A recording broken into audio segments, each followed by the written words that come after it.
الحمد لله نحمده ونستعينه ونستغفره ونؤمن به ونتوكل عليه ونعوذ بالله من شرور أنفسنا ومن سيئات أعمالنا ونعوذ بالله من شرور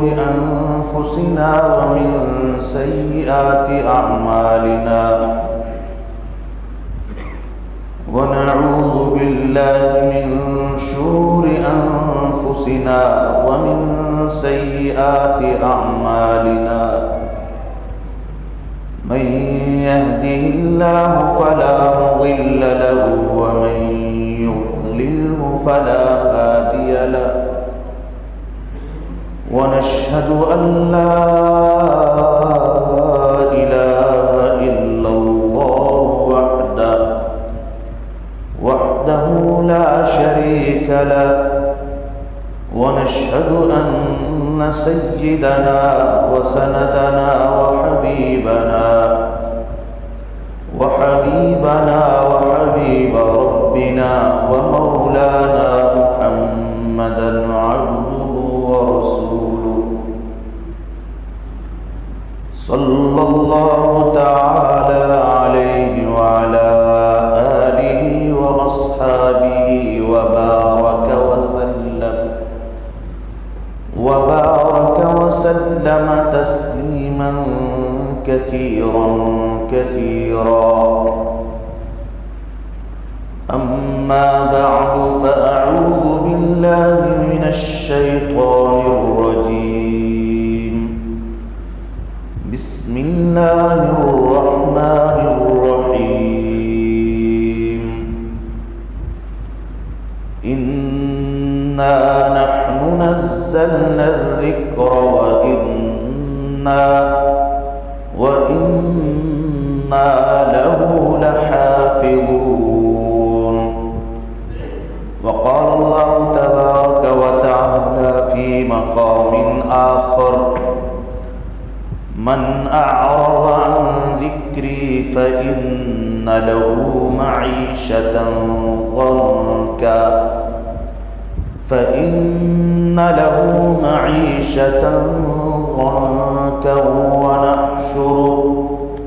ونحشره يوم القيامة أعمى قال رب لم حشرتني أعمى وقد كنت بصيرا قال كذلك أتتك آياتنا فنسيتها وكذلك اليوم تنسى